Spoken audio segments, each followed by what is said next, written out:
கருமத்தம்பட்டி உட்கோட்ட துணை காவல் கண்காணிப்பாளர் மேற்பார்வையில் 5 தனிப்படைகள் அமைக்கப்பட்டு காணாமல் போன சிறுமியை தேடும் பணி தீவிரப்படுத்தப்பட்டது. விசாரணையின் போது சிசிடிவி காட்சிகள் மற்றும் தொழில்நுட்ப ஆதாரங்கள் ஆய்வு செய்யப்பட்டதில் நாகப்பட்டினத்தை சேர்ந்த கார்த்தி வயது 33, தகப்பன் பெயர் காசிநாதன். இவர் சிறுமியின் குடும்பத்திற்கு பழக்கமான அண்டை வீட்டில் வசிப்பவர். இவர் சிறுமியை அழைத்து சென்றதை உறுதி செய்யப்பட்டது. இதனைத் தொடர்ந்து கண்ணம்பாளையம் பகுதியில் உள்ள மரியா ரோஸ் கார்டன் அடுக்குமாடி குடியிருப்பில் முதல் மாடியில் பதுங்கியிருந்த குற்றவாளி கார்த்தியை காவல்துறையினர் சுற்றி வளைத்தனர். அப்போது காவல்துறையினரிடமிருந்து தப்பிக்க முயன்ற அவர் மேல் மாடியில் இருந்து குதித்ததில் அவருக்கு வலது கை மற்றும் வலது காலில் முறிவு ஏற்பட்டது. பின்னர் அவர் கைது செய்யப்பட்டார். விசாரணையில் குற்றவாளி கார்த்தி சிறுமியை ஆசை வார்த்தை கூறி ஏமாற்றி அழைத்து சென்று பாலியல் வன்கொடுமை செய்து பின்னர் கண்ணம்பாளையம் குளம் அருகில் உள்ள தென்னந்தோட்டத்தில் கொலை செய்ததை ஒப்புக்கொண்டார். மேலும் நடைபெற்ற விசாரணையில் பாரதிபுரம் பள்ளப்பாளையத்தை சேர்ந்த மோகன் வயது 30, தகப்பன் பெயர் ராமசாமி என்பவர் முக்கிய குற்றவாளிக்கு உறுதுணையாக இருந்தது தெரிய வந்தது.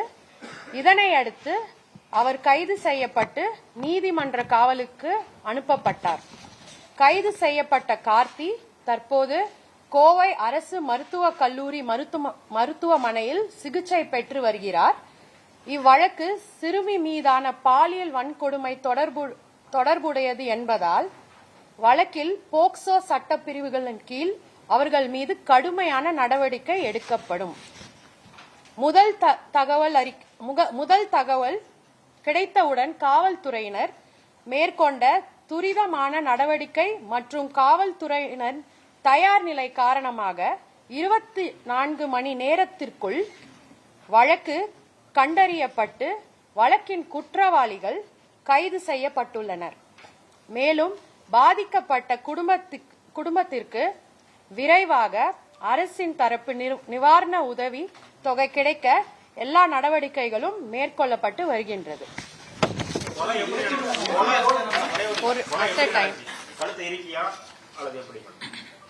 இன்னைக்கு போஸ்ட்மார்ட்டம் ஃபைண்டிங்ஸ் இன்னைக்கு தான் போஸ்ட்மார்ட்டம் கண்டக்ட் பண்ணிருக்காங்க. சோ போஸ்ட்மார்ட்டமோட ரிப்போர்ட் வந்த பிறகுதான் அது வந்து ஊர்ஜித செய்யப்படும். யாராவது ஒருத்தர்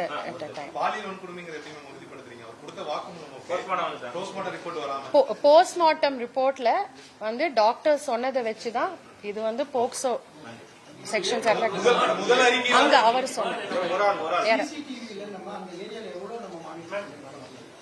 ஏறத்தாழ அதாவது ஃபர்ஸ்ட் இன்ஃபர்மேஷன் கிடைச்சதுல இருந்து எஃப்ஐஆர் உடனே போட்டோம். எந்த ஒரு டைம் டிலே இல்லாம எப்படியாவது அந்த குழந்தைய சீக்கிரம் கண்டுபிடிச்சு கொடுக்கணும்ன்ற நோக்கத்துல இரவு முழுக்க வந்து கிட்டத்தட்ட 200-250 சிசிடிவி கேமராஸை வந்து எங்களோட ஸ்பெஷல் டீம்ஸ், நாங்க சொன்ன மாதிரி 5 ஸ்பெஷல் டீம்ஸ் வந்து கண்டினியூஸா அனலைஸ் பண்ணி உடனடியாக ஒரு முக்கியமான க்ளூஸ் வந்து எங்களால எடுக்க முடிஞ்சது.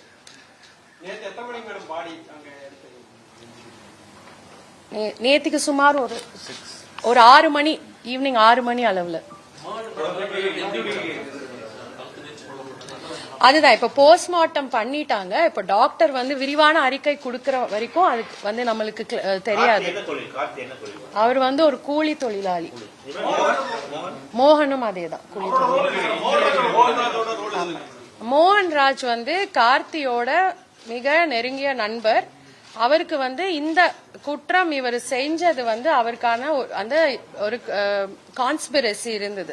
அவருக்கு குற்றம் செஞ்சதுக்கு முன்னாடியும் செஞ்ச பிறகும் இவர் கூட அவர் வந்து பேசியிருக்காரு இந்த குற்றம் சம்பந்தமாக. அதுக்கப்புறம் காவல்துறையினர்கிட்ட மறைச்சிருக்காங்க அங்க விசாரிச்ச டைம்ல. அவர் மீது கான்ஸ்பிரசி, கிரிமினல் கான்ஸ்பிரசி. செக்ஷன்ஸ் எல்லாம் உங்களுக்கு டீடைல்டா எங்களோட பிரஸ் நோட்ல கொடுத்தோம். இப்போ இந்த வழக்கு வந்து போக்சோ பிரிவுல வந்து சேர்க்கப்பட்டிருக்கு. அப்படிங்கிற போது குழந்தையுடைய புகைப்படம், அவங்களுடைய பெற்றோருடைய பேட்டிகள் எல்லாமே சமூக ஊடகங்களும் சரி ஒரு குறிப்பிட்ட ஊடகங்கள் வந்து பயன்படுத்தியிருக்காங்க. இதை வந்து நீங்க என்ன சொல்லணும்னு நினைக்கிறீங்க? ஸோ இது ஏற்கனவே ரிக்வெஸ்ட் பண்ணது தான். நேத்திலிருந்து நாங்கள் கண்டினியூஸா ரிக்வெஸ்ட் பண்ணியிருக்கோம். இது ஒரு போக்சோ கேஸா வரதுனால கண்டிப்பா ஐடென்டிட்டி ஆஃப் த விக்டிம் வந்து கண்டிப்பா வெளியில வந்து நாங்கள் ரிவீல் பண்ணக்கூடாது. So I also request the media to not reveal. By chance பண்ணியிருந்தா கூட அதை தயவு செய்து எரேஸ் பண்ணிருங்க. அது வந்து இதெல்லாம் இப்போ அண்டர் இன்வெஸ்டிகேஷன், ரொம்ப பிரிலிமினரி ஸ்டேஜ் ஆஃப் இன்வெஸ்டிகேஷன். இதுல இந்த டீடைல்ஸ் எல்லாம் ஸ்பெசிபிக்கா இந்த ஸ்டேஜ்ல ரிவீல் பண்ண முடியாது.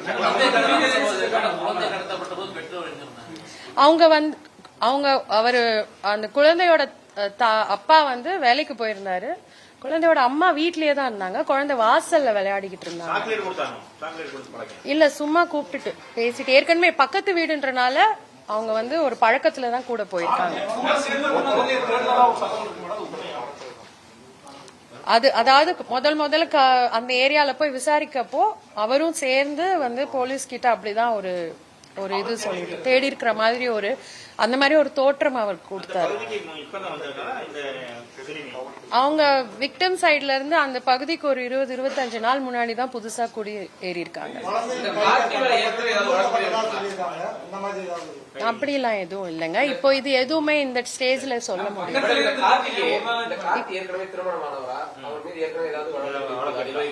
இல்ல இது வரைக்கும் நாங்க பார்த்ததுல பழைய வழக்குகள் இல்ல. அதுவும் இன்னும் it is continuously we are monitoring in CCTNS also. அவர் ஏற்கனவே திருமணமாகி அவர் பிரிஞ்சிருக்காரு. வேற ஒன் லாஸ்ட் கொஸ்டின். யாராவது பெற்றோருக்கு வந்து 10 மணிக்கு வந்து முதல் தகவல் கொடுக்கும்போது குழந்தை சொல்லப்படுது.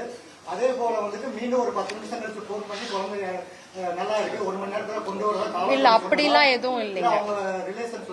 இல்ல அப்படிலாம் எதுவும் கிடையாதுங்க. அது தவறா பரப்பிருக்காருங்க. அப்படிலாம் எதுவும் கிடையாது. இல்ல நம்ம வந்து இது ஒரு நாள் கூட கிடையாதுங்க.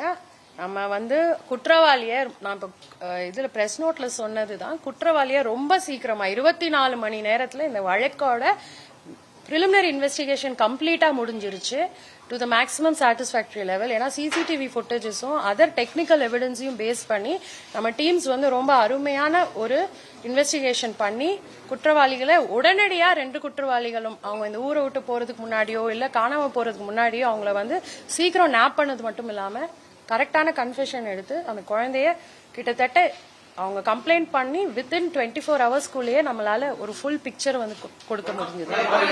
லாஸ்ட் கொஸ்டின் எதுவுமே கேட்கல.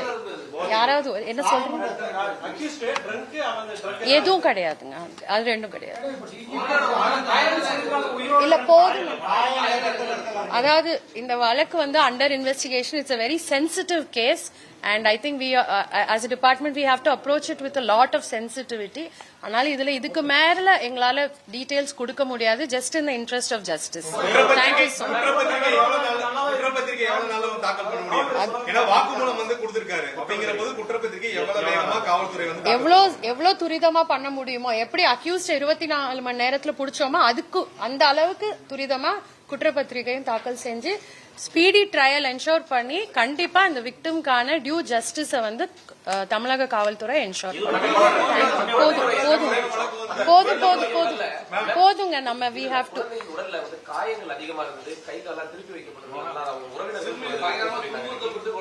இல்ல அப்படி இல்ல. அவ்வளோலாம் கிடையாது. ரொம்ப கொஞ்ச நேரம் தான். அந்த குற்றம் நடந்த டைமே ரொம்ப கம்மியான டைம் தான். அவ்வளோ இது கிடையாது. அண்ட் நான் சொன்ன மாதிரி போஸ்ட்மார்ட்டம் ஃபைண்டிங்ஸ் ரிப்போர்ட் வர வரைக்கும் எங்களால ஊர்ஜிதமா சில விஷயங்கள் சொல்ல முடியும். போதும்.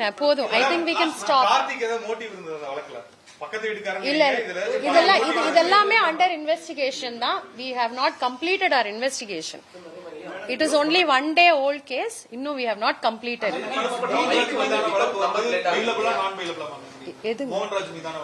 எல்லாமே நான் பெயிலபிள். எல்லாம் ரிமாண்ட் பண்ணியாச்சு. Okay, that's it. இப்போ அடுத்து இங்கிலீஷ்ல கேட்டாரு. இல்ல ப்ளீஸ். நோ அருண், அது இது எல்லாமே அண்டர் இன்வெஸ்டிகேஷன் தான். யாருங்க? போதுமே நான் முடிச்சுக்குவா. போதும். I think this is enough. இல்ல ஐ ரிக்வெஸ்ட் யுவர் கோஆபரேஷன். இந்த கேஸ சீக்கிரம் கண்டுபிடிச்சதே ஒரு பெரிய ஒரு பிரஸ் நோட்லயே உங்களுக்கு செக்ஷன்ஸ் எல்லாமே வந்து எல்லாமே cellphone CCTV analysis, cellphone mobile phone analysis போதும். நம்ம I think next week English போயிடலாம். தேங்க்யூ. வச்சிடலாமா? இப்படியே